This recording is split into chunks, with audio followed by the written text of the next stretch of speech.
Hello students. अब हम लोग फिर से एक नया टॉपिक देखेंगे। माइनर क्या होता है डिटर्मिनेंट का। देखिए यहाँ मैंने आपके सामने एक थर्ड ऑर्डर की डिटर्मिनेंट ली हुई है। ठीक है, जैसा कि आप देख रहे हैं। ठीक है, इसमें थर्ड ऑर्डर की यानी इसमें 3 रो हैं और 3 कॉलम हैं। 3 रो दिखाई दे रही है। पहली जो हॉरिजेंटल वाली क्या कहलाती है, रो कहलाती है हॉरिजेंटल।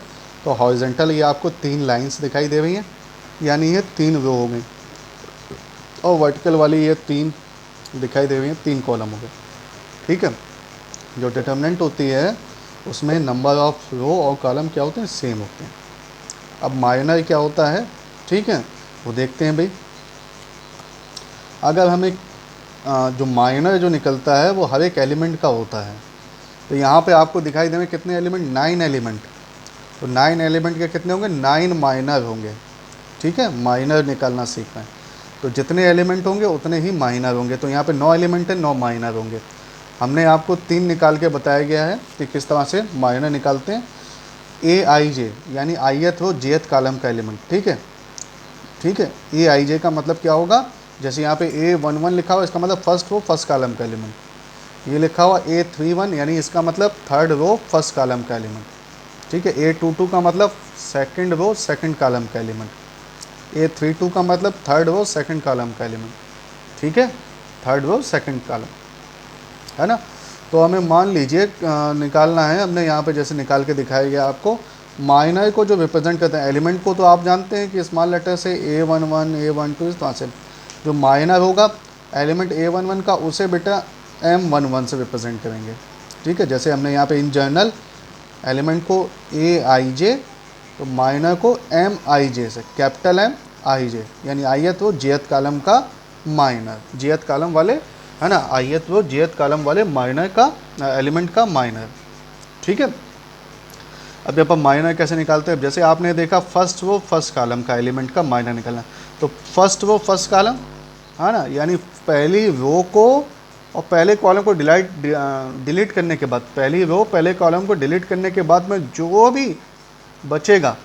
ठीक है, अब यहाँ पे थर्ड ऑर्डर है, थर्ड ऑर्डर की डिटर्मिनेंट है। अगर यहाँ पे एक कॉलम चला गया तो बचा सेकंड ऑर्डर की डिटर्मिनेंट।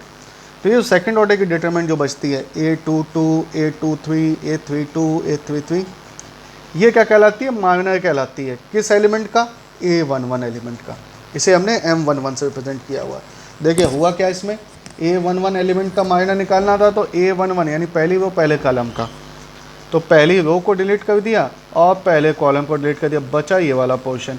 इससे जो डिटरमिनेंट बनी वो क्या कहलाएगी, माइनर कहलाएगी, एलिमेंट A11 का। इसी तरह से हमने सेकंड आपको दिखाया है करके कि A12 पहली रो सेकंड कॉलम का। तो देखिए A12 minor of the minor of A12 वो क्या कैसे रिप्रेजेंट करेंगे, M12 से। और कैसे निकालेंगे, पहली रो सेकंड कॉलम है तो पहली रो को डिलीट कर दो आप, कर दिया भाई, सेकंड कॉलम को डिलीट कर दिया, तो बचा क्या, A21 A31 A23 A33। तो इस तरह से जो सेकंड ऑर्डर की डिटरमिनेंट बनी ये बची, है ना, रिमेनिंग पार्ट, ये क्या कहलाएगा, माइनर ऑफ A12। ठीक है, इसी तरह से माइनर ऑफ A13, A13 में भी वही करें, A13 है ना, फर्स्ट रो थर्ड कॉलम का। तो फर्स्ट रो और थर्ड कॉलम, ठीक है, पहली रो को और थर्ड कॉलम को डिलीट करने के बाद फिर ये बचा आपका पोर्शन, है ना। तो A21 A22 A31 A32 A21 A22 A31 A32, तो ये जो डिटरमिनेंट बनती है सेकंड ऑर्डर की, ये क्या कहलाती है, माइनर कहलाती है।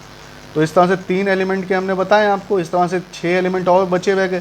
ठीक है, तो इस तरह जितने एलिमेंट होंगे उतने ही उनके माइनर होंगे। ठीक है, माइनर किसके होते हैं, एलिमेंट्स के। ठीक है, तो ये माइनर निकालना है, इस तरह से हम लोग माइनर निकालेंगे।